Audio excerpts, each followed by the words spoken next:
សុំតោជួយមិនបានໄວសងគ្រួសារយើងកំពុងលំបាកវ័យកូននេះក៏ច្រើនដែរហើយមិនឃើញសោកក៏ត្រើយពេលនេះកូនកំពុងខំប្រឹងបិទភ្នែកសួរខ្លួនឯងថាឯណាទៅព្រោះខ្ញុំត្រូវដើរសុទ្ធតែជ្រុះនេះក៏គ្មានកម្មយន្តដើរមួយណាសសិទ្ធត្រូវហើយមួយណាជាខ្លើពេលខ្ញុំដើរផ្លូវខុសគេបែរជាសរសើរគេមិនចង់ឃើញខ្ញុំប្រសើរមើលមុខមើលមាត់ណាស់មិនរាប់គេជាខ្លើពេលខ្លះក៏រាប់ខុសដូចជាពាក្យចាស់លោកបានប្រដៅស្គាល់មុខតែមិនអាចស្គាល់ចិនបាម៉ាំងអើយកូនសុំតោជួយមិនបានໄວសងគ្រួសារយើងកំពុងលំបាកវ័យកូននេះក៏ច្រើនដែរហើយមិនឃើញសោកក៏ត្រើយពេលនេះកូនកំពុងខំប្រឹង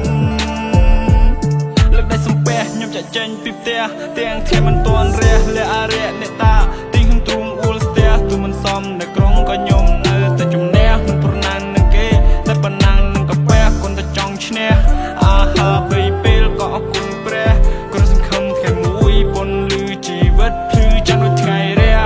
ជីវិតខ្ញុំខុសពីជីវិតគេ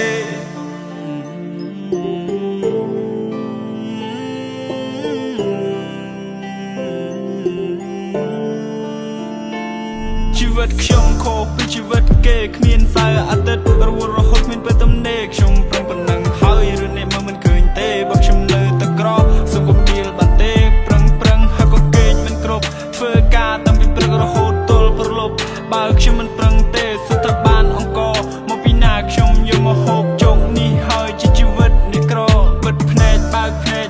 មានខ្លះចេញមកដើរវែកញែកថានេះក្រនចេញចុះចិត្តទៅការគិតទៅពីដេកខ្ញុំប្រឹងមុខខ្ញុំមិនឡើងស្លេកបែបបំវាយសាច់កាយចុះទៅជក់ឆ្នាំពេកខ្ញុំមិនយល់អ្នកក្រគួរអីហាត់អ្វីអ្នកចង់បំពល់ចង់ប្រាប់តែអ្នកថាខ្ញុំក៏ចង់មានតែ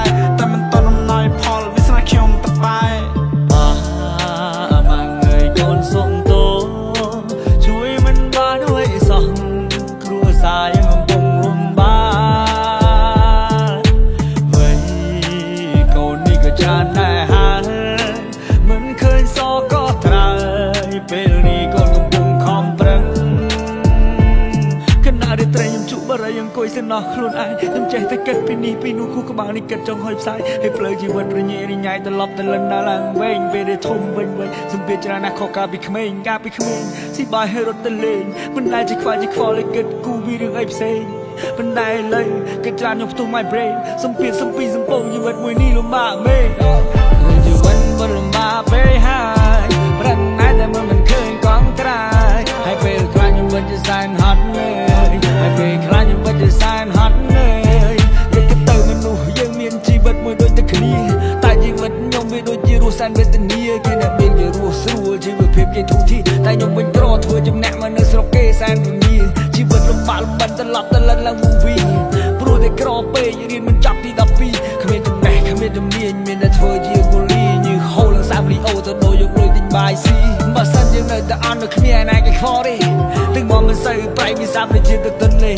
គេតែញ៉ាំមើលរំលោភមិនឲ្យតម្លៃលើយើងទេក៏ព្រោះតែយើងនេះក្រយើងដើរមិនចុះចំណោមគេអ្នកមានកូនទាំងទ្វេលោកកាន់តែចាស់ដែរហើយតែកូននៅលេលើដើររំមិនឃើញក៏ត្រើយសង្ឃឹមតែថ្ងៃណាមួយពួកយើងនឹងបានធូរស្បើយកូនបាត់មិនចង់ឃើញលោកត្រូវលំបាកទៀតឡើយរឿងជីវិតបាត់លំបាកពេកហើយ